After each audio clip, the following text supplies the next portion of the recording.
అధికారంలోకి వచ్చి 100 రోజులు దాటిపోయింది. ఏ పార్టీ అయినా సరే అధికారంలోకి వచ్చిన తర్వాత 100 డేస్ అనేది ఒక వెయిటింగ్ పీరియడ్. ఈ వెయిటింగ్ పీరియడ్లో ప్రతిపక్షాలు విమర్శలు చేయవు, ప్రజలు విమర్శలు చేయరు. ఒక ఛాన్స్ మళ్ళీ వాళ్ళకి ఇచ్చి చూస్తారు. అంటే 100 డేస్లో వాళ్ళు కుదురుపరుచుకోవడానికి, అలాగే అక్కడ ఉన్నటువంటి ఖజానా దీన్ని సరిదిద్దుకోవడానికి, వాళ్ళు అమలుపరిచినటువంటి పాత పథకాలు ఏమైనా తప్పులు ఉన్నాయా ఒప్పులు ఉన్నాయా అని సరిదిద్దుకోవడానికి, అలాగే కొత్త పథకాలు అమలుపరచడానికి ఒక పీరియడ్ ఉంటుంది. ఈ పీరియడ్ ఆల్మోస్ట్ ఇప్పుడు అయిపోయినట్టే. ఇప్పుడు అసలైనటువంటి సవాలు తెలుగుదేశం పార్టీ కూటమికి ఎదురవుతుంది. చంద్రబాబు నాయుడు ఇచ్చినటువంటి మేనిఫెస్టో ఎంతవరకు అమలు జరుపుతుంది, ఏమి అమలు జరుపుతారు అని ప్రజలు ఆసక్తిగా ఎదురు చూసేటువంటి సమయం. అయితే మొట్టమొదటి స్టెప్ కనుక చూసుకుంటే దీపావళి నాటికి సూపర్ 6 ఏదైతే అమలు చెప్పారో అందులో ఈ 3 గ్యాస్ సిలిండర్లు ఉచితంగా ఇస్తామన్నది అమలు పరుస్తామని చెప్పి డిక్లేర్ చేశారు. దీంతో ఒక అడుగు ముందుకేశారు. గతంలో మనం చూసుకుంటే 2019 నుంచి 2024 వరకు వైఎస్ఆర్సీపీ అధికారంలోకి వచ్చిన తర్వాత 6 నెలలు తీసుకుంది. 6 నెలలు టైం తీసుకున్న తర్వాత అప్పుడు నవరత్నాలు ఇంట్రడ్యూస్ చేయడం మొదలుపెట్టింది. కాబట్టి ఈ 3 నెలలు ఇప్పుడు దాటింది కాబట్టి మొదటి అడుగు ఇక్కడ వేసినట్టుగా మనం భావించవచ్చు. అయితే పెను సవాళ్ళు ఏమి ఎదుర్కోబోతోంది తెలుగుదేశం పార్టీ అని చెప్పి మనం విశ్లేషణ చేసే ముందు ఇది చాలా ఆసక్తికరంగా ఉంటుంది కాబట్టి ఆశాంతం ఈ వీడియోని స్కిప్ చేయకుండా చూడండి. ముఖ్యంగా ఈ ఛానల్ చూస్తున్నటువంటి వాళ్ళు మొత్తం అంతా వీడియో చూస్తున్నారు కానీ లైక్ చేయట్లేదు. లైక్ కనుక మీరు చేసినట్టయితే యూట్యూబ్లో ఆర్గానిజం ఏం చేస్తుందంటే దాన్ని అందరినీ చూడటానికి ప్రమోట్ చేస్తుంది. మీకు కనుక కంటెంట్ నచ్చినట్టయితే లైక్ చేయండి. అలాగే 4-5 వీడియోస్ నేను చేసినవి కూడా మీరు చూడండి. ఒకవేళ మీకు నచ్చినట్టయితే బెల్ ఐకాన్ ప్రెస్ చేసి సబ్స్క్రైబ్ చేసుకొని మీ రిలేటివ్స్కి మీ ఫ్రెండ్స్కి షేర్ చేయండి. దీనివల్ల ఎక్కువ మంది చూడటానికి అవకాశం కలుగుతుంది. ఇంకా సబ్జెక్ట్లోకి వస్తే తెలుగుదేశం పార్టీకి ఇప్పుడు ఎదురయ్యే సవాళ్ళు ఏంటి? ఇది మొట్టమొదటిగా ఉంటే క్వశ్చన్. యాక్చువల్గా వైఎస్ఆర్సీపీ పార్టీ అధికారంలో ఉన్నప్పుడు తెలుగుదేశం పార్టీ ఎదురీదింది. అప్పటికి ఎమ్మెల్యేలు కేవలం 23 మంది. సో పార్టీ అధికారంలోకి వచ్చిన తర్వాత వైఎస్ఆర్సీపీ ఒక 4 ఎమ్మెల్యేని అనధికారంగా తీసేసుకుంది. అంటే 19 మంది ఎమ్మెల్యేలు. 19 మంది ఎమ్మెల్యేలతో ఒక విధంగా నిస్తేజంగా అయిపోయింది. అసలు క్రియాశీలకంగా ఉండే పార్టీ ఒక కార్యకర్తలే మూసారు. నాయకులు అనేవాళ్ళు చాలామంది కనిపించరు. అసలు వాళ్ళు ఉన్నారా లేదా, ఆ పార్టీలో కొనసాగుతున్నారా లేదా అని ఆ రోజు అనేక విమర్శలు వచ్చాయి. కానీ తెలుగుదేశం పార్టీ కార్యకర్తలు జెండాలు మోసారు, లాఠీ దెబ్బలు తిన్నారు, జైళ్ళకి వెళ్ళారు. కొంతమంది అయితే ప్రాణాలు కోల్పోయారు, కొంతమంది ఆస్తులు కోల్పోయారు.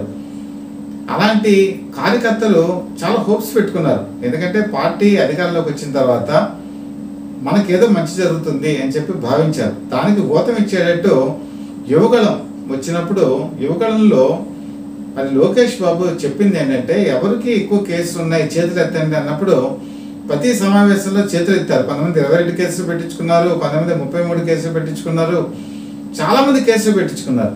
అప్పుడు ఆయన ఏం చెప్పారంటే ఎవరు ఎక్కువ మంది కేసులు పెట్టించుకుంటారో వాళ్ళకి నేను నామినేటెడ్ పోస్ట్ ఇస్తానని చెప్పి ఒక భరోసా ఇచ్చారు. నిజంగా చాలామంది కార్యకర్తలు జైలుకి వెళ్ళారు. అలాంటి పరిస్థితుల్లో ఈరోజు నామినేటెడ్ పోస్టు భర్తీకి వచ్చేప్పటికి చాలా జాప్యం జరుగుతోంది అనేటువంటి భావన కార్యకర్తల్లో ఉంది. అసంతృప్తి చాలు అయితే ఎగసిపడుతున్నాయి. బయటికి పాటలు చెప్పలేకపోతున్నారు. కానీ చాలామంది కార్యకర్తల్లో, కొంతమంది నాయకుల్లో, కొంతమంది సీట్లు త్యాగం చేసిన వాళ్ళలో మాకు ఇంకా పదవులు రాలేదు అన్న బాధ అయితే వాళ్ళు వెంటాడుతుంది. కారణం ఏంటంటే 5 సంవత్సరాలు వాడు పడినటువంటి కష్టం. వైఎస్ఆర్సీపీ అధికారంలో ఉన్నప్పుడు వాళ్ళు చాలామంది ఆస్తులు అమ్ముకున్నారు పార్టీని నడిపించడానికి. తర్వాత జైలుకి వెళ్ళారు, ఇంతకు నేను చెప్పినట్టు ప్రాణాలు కోల్పోయారు. చాలా కుటుంబాలు త్యాగాలు చేశాయి. అలాంటి త్యాగాలు చేసిన వాళ్ళందరూ కూడా మళ్ళీ పార్టీ అధికారంలోకి వచ్చినప్పుడు చాలామంది కార్యకర్తలు ఏం చేస్తారంటే ఎన్నికల ప్రచారంలో మీకు ఏదో ఒక పని చేసి పెడతామని చెప్పి హామీలు ఇస్తారు. చిన్న చిన్న పనులు కూడా వాళ్ళు చేస్తామని చెప్పడంతో అక్కడ ప్రజలు వాళ్ళని నమ్ముకుంటారు. కార్యకర్తలు చెప్పిన దాన్ని బట్టి నాయకులు నమ్ముకుంటారు, నాయకులను బట్టి ఎమ్మెల్యేస్ గెలుస్తారు. కాబట్టి వాళ్ళ పనులు చిన్న చిన్నవి కూడా చేసి పెట్టకపోతే కార్యకర్తలకు విలువ ఉండదు. కార్యకర్తలకు ఎప్పుడు విలువ ఉండదో అక్కడ పార్టీ నాయకులకు విలువ ఉండదు. కాబట్టి ఆ పనులు జరగట్లేదు, మమ్మల్ని పూర్తిగా మరుగున పడిపోయామన్నట్టు బాధ అయితే వాళ్ళు వెంటాడుతుంది. అయితే ఇంకా నేను చెప్పినట్టు వెయిటింగ్ పీరియడ్ ఇప్పుడే కనుక దాటింది కాబట్టి వాళ్ళు కూడా సంయమనం పాటిస్తున్నారు. ముఖ్యంగా లోకేష్ బాబు ఎవరైతే హామీలు ఇచ్చారో, ఎవరైతే పార్టీ క్యాడర్ గట్టిగా పనిచేశారో వాళ్ళకి ఈరోజు నామినేటెడ్ పోస్టు రావాల్సిన తరుణం కూడా ఉంది. ఎంత తొందరగా డిక్లేర్ చేస్తే అంత మంచిది. అలాగే ఇంకొక ముఖ్యమైన విషయం ఏంటంటే, తెలుగుదేశం పార్టీ అప్పుడు వైఎస్ఆర్సీపీ అధికారంలో ఉన్నప్పుడు కార్యకర్తలే కష్టపడ్డారు, కార్యకర్తలే పోరాడారు. అసలు పార్టీలో లీడర్షిప్ అగ్రస్థాయి నాయకత్వం ఏదైతే ఉందో కొద్దిమంది తప్ప మిగతా వాళ్ళందరూ ఫైట్ చేయలేకపోయారు. దాదాపు రాజమండ్రి జైలుకి వెళ్ళి 53 రోజుల పాటు చంద్రబాబు నాయుడు ఉండి మళ్ళీ బయటికి రిలీజ్ అయిన తర్వాత కానీ పార్టీ క్యాడర్ యాక్టివేట్ అవ్వాల, అంతవరకు ఎదురుదాడి ప్రారంభించే పరిస్థితి లేకుండా అయిపోయింది. కానీ ఈరోజు వైఎస్ఆర్సీపీ పార్టీ ఈ 3 నెలల పీరియడ్ కనుక తీసుకుంటే 1 నెల పాటు కొద్దిగా అయోమయంలో పడింది. అంటే మేము అరెస్ట్ అవుతామా, పార్టీ నాయకుల భవిష్యత్తు ఏంటి అని కొద్దిగా అయోమయంలో పడింది. కేవలం 20-30 రోజులు మాత్రమే. కానీ ఒక 1 మంత్ తర్వాత తేరుకుంది. ఇప్పుడు వాళ్ళకున్న ఎమ్మెల్యేలు 11 మంది మాత్రమే. అంటే జగన్మోహన్ రెడ్డి మినహాయిస్తే 10 మంది ఎమ్మెల్యేలు మాత్రమే. కానీ ఈరోజు వాళ్ళ ఫైటింగ్ స్థాయి చూసుకుంటే దాదాపు ఒక 60 మంది ఎమ్మెల్యేలు అసెంబ్లీలో గెలిస్తే ఎలాంటి ఉత్తేజంతో వాళ్ళు ముందుకెళ్తారో అంత ఉత్తేజంతో ముందుకెళ్తున్నారు. అలాగే ప్రతి చోట కూడా క్యాడర్ చాలా యాక్టివేట్ అయి ఉంది. అంటే ఒక విధంగా చూసుకుంటే తెలుగుదేశం పార్టీ క్యాడర్తో పోలిస్తే వాళ్ళు చాలా స్పీడ్గా ఉన్నారు. కాబట్టి దీన్ని ఇప్పుడు చేయాలి, అడ్డుకోవాలి అంటే తెలుగుదేశం పార్టీ నాయకత్వానికి ఒక పెను సవాల్ ఏంటంటే, వైఎస్ఆర్సీపీ ప్రభుత్వం అధికారంలో ఉన్నప్పుడు 2019 నుంచి 2024 వరకు తెలుగుదేశం పార్టీ అనేక ఆరోపణలు చేసింది. ముఖ్యంగా లిక్కర్ కుంభకోణంలో లక్షాది రూపాయలు కుంభకోణం జరిగింది. డిజిటల్ రూపేణా వాళ్ళు తీసుకోలేదు, క్యాషే తీసుకున్నారు. లిక్కర్ జరిగింది, శాండ్లో అనేక కుంభకోణాలు జరిగింది. అలాగే గనులు, ల్యాండ్ సంబంధించి మొన్నే కబ్జాలు జరిగాయి. అలాగే ఈ రోజు కనుక చూసుకుంటే మైన్స్కి సంబంధించి అక్రమ తవ్వకాలు జరిగాయి. ఇలా అనేక ఆరోపణలు చేశారు. అందులో ముఖ్యంగా చెప్పుకోవాలంటే ఈ మైన్స్, ల్యాండ్ ఇవన్నీ కూడా ఉన్నాయి. ఇప్పుడు పార్టీ అధికారంలోకి వచ్చి ఇప్పుడు అనేక చోట్ల దీని మీద ఎంక్వైరీ జరుగుతుంది. వెంకరెడ్డి జైలుకి వెళ్ళాడు, వాసుదేవరెడ్డి జైలుకి వెళ్ళాడు. అలాగే ఇప్పుడు కనుక చూసుకుంటే రఘురామకృష్ణరాజు సంబంధించి ఆ రోజు లాఠీ దెబ్బలు తినటువంటి కేసు ఇప్పుడు ఉంది. ఇప్పుడు ఒక పక్కన చూసుకుంటే జత్వానీ కేసు, ఈ జత్వానీ కేసు కూడా ముందుకు వెళ్తుంది. కాకపోతే ఈ కేసులు అన్నీ కూడా ఎంత అవినీతి ఉంది, ఎంత త్వరగా వీటిని బయటికి తీసి నిరూపించగలిగితే, అంటే జగన్మోహన్ రెడ్డి సర్కార్లో అవినీతి జరిగిందని నిరూపించగలిగితే నెక్స్ట్ ఎలక్షన్స్ వచ్చేప్పటికి తెలుగుదేశం పార్టీ ఆ రోజు చేసినటువంటి ఆరోపణలకి ఊతం వస్తుంది. కానీ ఆరోపణలకి ఊతం ఇవ్వనట్టుగా కనుక ప్రవర్తించినట్లయితే, ఏమి నిరూపించినట్టయితే నెక్స్ట్ ఎలక్షన్స్ కనుక వచ్చిన టైంకి అప్పుడు ప్రజలు అడిగేటువంటి పరిస్థితి ఉంటుంది. మీరు ఆరోపణలు చేశారు కదా, మీ ప్రభుత్వ హయాంలో మీరు ఎంతవరకు వాటిని నిరూపించారు అనేటువంటి క్వశ్చన్ చేసేటువంటి అవకాశం ఉంటుంది. కాబట్టి ఇప్పటి నుంచి కూడా ఇంకా 100 రోజులే కదా, లేదా ఇంకొక 6 నెలలే కదా, ఇంకొక 1 సంవత్సరమే కదా అని ఊరుకోకుండా ఆదిలోనే దీనికి సంబంధించినటువంటి అన్నీ కూడా స్పీడప్ చేసి ఎంత తొందరగా అవినీతి జరిగిందో దాన్ని బయట పెట్టగలిగితే అప్పుడు ప్రజలు కూడా పార్టీని, కూటమిని విశ్వసించేటువంటి పరిస్థితులు వస్తాయని చెప్పి బలంగా నమ్ముతున్నారు. ఆ బలమైన దిశగా అడుగులేయాలని కూడా కోరుతున్నారు. ముఖ్యమంత్రి చంద్రబాబు నాయుడు ఆ రోజు ఎన్నికల ప్రచారంలో ఒక హామీ ఇచ్చారు. నాకు గుర్తున్నంత వరకు మే 8వ తారీఖు ఉగాది నాడు వాలంటీర్ల వ్యవస్థని మేము కొనసాగిస్తాం అని చెప్పారు. పైగా ఆయన ఇంకొక హామీ కూడా ఇచ్చారు. ఒక్కొక్క వాలంటీర్కి అప్పుడు 5,000 ఉండేది వైఎస్ఆర్సీపీ గవర్నమెంట్లో. మేము అధికారంలోకి వచ్చిన తర్వాత 10,000 రూపాయలు చేస్తాము, వాళ్ళకి నిరుద్యోగం నుంచి బయటపడేలా చేస్తామని చెప్పారు. కానీ ఇప్పటికీ 3 నెలలు దాటిపోయింది. 3 నెలలు అయిన తర్వాత ఇప్పటికీ కూడా ప్రభుత్వం అసలు వాలంటీర్ వ్యవస్థ ఉంటుందా, కొనసాగుతుందా, కొనసాగదా, దీని మీద క్లారిటీ ఇవ్వట్లేదు. చంద్రబాబు నాయుడు జనగా యూటర్న్ తీసుకుంటానని పేరుంది చాలా విషయాల్లో. కానీ ఆ అపప్రద పోగొట్టుకోవాలంటే ఆయన ఏదైతే హామీ ఇచ్చారో ఆ హామీని ఇప్పుడు నిలబెట్టుకోవాల్సిన అవసరం ఎంతైనా ఉంది. ముఖ్యంగా నిరుద్యోగానికి వాలంటీర్లు కూడా ముడిపడి ఉంది. ఎందుకంటే వైఎస్ఆర్సీపీ గవర్నమెంట్లో 2,60,000 మందికి వాలంటీర్లకి అవకాశం ఇచ్చారు. అంటే 5,000 ఇచ్చినా వాళ్ళ ఊళ్ళో ఉండేవాళ్ళు, తర్వాత 5,000 వాళ్ళకి ఎంతో కొంత ఖర్చులకు వచ్చేది, చిన్న చిన్న పనులు కూడా వాళ్ళు చేసి పెట్టేవాళ్ళు. నిజంగా చెప్పాలంటే వాలంటీర్లు ప్రజలతో కొన్ని చోట్ల మమేకమయ్యారు. 50 కుటుంబాలకు ఒక వాలంటీర్. కేవలం వాళ్ళకి కుటుంబానికి సంబంధించినటువంటి, గవర్నమెంట్కి సంబంధించినటువంటి విషయాలే కాకుండా కొన్ని చోట్ల అయితే ఆ కుటుంబంలో సభ్యుల్లాగా మమేకమయ్యారు.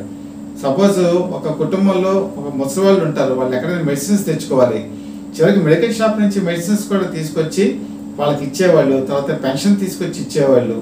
ఇలా తల్లో నాలుగులాగా వాలంటీర్లు పెరిగారంటంలో ఎటువంటి సందేహం కూడా లేదు. ముఖ్యంగా కరోనా సమయంలో వాలంటీర్లు అయితే చాలా బాగా ఉపయోగపడ్డారు ఆ వ్యవస్థలో. కాబట్టి వాలంటీర్లు అంటే ప్రజల్లో అభిమానం ఉంది, అందులో నో డౌట్. అయితే ఇప్పుడు తర్వాత కాలంలో ఎలక్షన్స్ టైం వచ్చేప్పటికి చంద్రబాబు నాయుడు ఎప్పుడైతే ఈ ప్రకటన చేశారో చాలామంది వాలంటీర్లు ఆశ పెట్టుకున్నారు. 10,000 వస్తుంది అని చెప్పేసి తెలుగుదేశం కూటమికి అనుకూలంగా పనిచేశారు. దాంతో వైఎస్ఆర్సీపీ గవర్నమెంట్ ఏం చేసిందంటే లాస్ట్లో మన ఎలక్షన్ కమిషన్ మీకు బాగా గుర్తుండే ఉంటుంది, వాలంటీర్లు ఎలక్షన్ క్యాంపెయిన్లో ఉండకూడదు అని చెప్పేసి ఒక రూలింగ్ ఇచ్చింది. దాంతో ఏం చేశారంటే వైఎస్ఆర్సీపీ ఎమ్మెల్యేలు, అప్పుడు ఎమ్మెల్యేలు, తర్వాత ఎంపీలు, తర్వాత నాయకులు, వీళ్ళందరూ 80,000 నుంచి 90,000 మంది వాలంటీర్ల చేత బలవంతంగా రిజైన్ చేయించారు. వాళ్ళందరూ కూడా రిజైన్ చేసి ఇష్టం ఉన్నా లేకపోయినా వైఎస్ఆర్సీపీ కండువాలు భుజాన్ని వేసుకొని వాళ్ళు ప్రచారంలో పాల్గొన్నారు. కానీ మిగతా వాళ్ళు మాత్రం తెలుగుదేశం పార్టీ కూటమికి అనుకూలంగా పనిచేశారు. అంటే 2,60,000 మందిలో సుమారు 1,00,000 మంది తీసినా కూడా 1,60,000 మంది వాలంటీర్లు ఈరోజు ప్రభుత్వానికి అనుకూలంగా వాళ్ళు ఉన్నారు. మరి వాళ్ళు ఈరోజు ఆశగా ఎదురు చూస్తున్నారు. వాళ్ళకి 10,000 మీద కూడా హోప్స్ పెట్టుకున్నారు. కాబట్టి ఇప్పుడు ఆ రోజు చంద్రబాబు నాయుడు ఏం చెప్పారు, నేను వాలంటీర్లకి అవకాశం ఇస్తానని చెప్పారు. ఎంతమందికి ఇస్తామని చెప్పరా. ఎక్కడో అక్కడ ఇప్పుడు ఉన్న వాళ్ళలో అయినా మంచి వాళ్ళు, డిగ్రీ చదువుకున్న వాళ్ళు, మంచి క్వాలిఫికేషన్ ఉన్నవాళ్ళు, మంచి ప్రతిభ కనపరిచిన వాళ్ళు, ఇలాంటి వాళ్ళని సెలెక్ట్ చేసుకొని అందులో కొంతమందికైనా సరే వాలంటీర్ వ్యవస్థ కనుక పునరుద్ధరించగలిగితే తను ఇచ్చినటువంటి హామీని నిలబెట్టుకునే వాళ్ళు అవుతారు. కాబట్టి చంద్రబాబు నాయుడు వాలంటీర్ల వ్యవస్థలో కూడా తను ఇచ్చినటువంటి ప్రామిస్ని నిలబెట్టుకోవాల్సిన అవసరం ఉంది. అలాగే సూపర్ 6 ఆడవాళ్ళు ముఖ్యంగా తెలుగుదేశం పార్టీ కూటమికి ఓటేసినటువంటి మెయిన్ ప్రధాన కారణాలు ఏంటంటే ఈ సూపర్ 6 బాగా ఆకట్టుకుంది. ఫ్రీ బస్సు సర్వీస్ అని చెప్పేసి ఇలాంటి కొన్ని స్కీమ్స్ ఆ రోజు లేడీస్కి వాళ్ళు పెట్టారు. కాబట్టి 3 నెలల్లో చేయలేకపోయినా సరే రాబోయే కాలంలో ఇప్పుడు దీపావళికి ఆల్రెడీ గ్యాస్ సిలిండర్స్ చేస్తున్నారు. ఇప్పుడు ఖజానా నిండుకుంది, ఆయన కూడా సమయం కావాలి. ఈ సమయాన్ని ఇంకా కొద్దిగా సద్వినియోగం చేసుకుని రాబోయే కాలంలో కూడా ఈ సూపర్ 6 కూడా అమలుపరచగలిగితే వెంటనే ఆయనకి ఎక్కడ కూడా తను చేసినటువంటి హామీని నిలబెట్టుకునేటువంటి అవకాశం ఉంటుంది. ప్రజలంతా పార్టీ వెనకాల నడిచేటువంటి అవకాశం ఉంటుంది. కూటమిని అభిమానించేటువంటి అవకాశం ఉంటుంది. ఒకే రోజు ఎవరు కూడా అద్భుతాలు చేయలేరు. ఎందుకంటే ప్రస్తుతం ఆర్థిక వ్యవస్థ కానీ చూసుకుంటే చిన్నాభిన్నం అయిపోయింది. తెలంగాణ నుంచి ఎప్పుడైతే మనం ఆంధ్రప్రదేశ్ డివైడ్ అయిపోయి తర్వాత వైఎస్ఆర్సీపీ ప్రభుత్వం ఉన్నప్పుడు రాజధాని ఎక్కడో తెలియక 3 రాజధానులని ఏ రాజధాని డెవలప్ అవ్వకుండా తర్వాత ఇన్ఫ్రాస్ట్రక్చర్ ఏది డెవలప్ అవ్వలేదు, రోడ్లు బాగాలేవు, పరిస్థితి ఎక్కడ కూడా ఇన్వెస్ట్మెంట్స్ సరైన స్థితిలో రాలేదు. ఇప్పుడే అన్ని కుదురు పడుతున్నాయి. చంద్రబాబు నాయుడు ఒక్కొక్కటి సర్దిద్దుకుంటూ వస్తున్నారు. ఇప్పుడు ఒక్కొక్కటి అమలుపరుచుకుంటూ రావాలంటే ఆయన కూడా శక్తికి మించిన పనే. కాకపోతే ఒక్క రోజులో ఎవరు కూడా అద్భుతాలు చేయలేరు. కాకపోతే ఏంటంటే లాంగ్ రన్లో అయినా సరే ఈ వాలంటీర్ వ్యవస్థ కానీ ఈ కార్యకర్తలు కానీ ముందు ఇది ప్రైమరీగా ఇవి కనుక చేయగలిగితే ఈ అసంతృప్తి అనేది పోగొట్టుకునేటువంటి అవకాశం ఉంటుంది. అలాగే చంద్రబాబు నాయుడు ఇప్పుడు ఇంటెలిజెన్సీ డిపార్ట్మెంట్ ద్వారా కానీ మిగతా విభాగాల ద్వారా కానీ ఎమ్మెల్యేల పనితీరు కూడా సమీక్షిస్తూ ఉన్నారు. నాకు తెలిసినంత వరకు ఇప్పుడు ఆయనకి వచ్చిన సమాచారం మేరకు కూడా ఒక 40 మంది ఎమ్మెల్యేలు గాడి తప్పుతున్నట్టుగా కూడా ఆయన దృష్టికి వచ్చింది.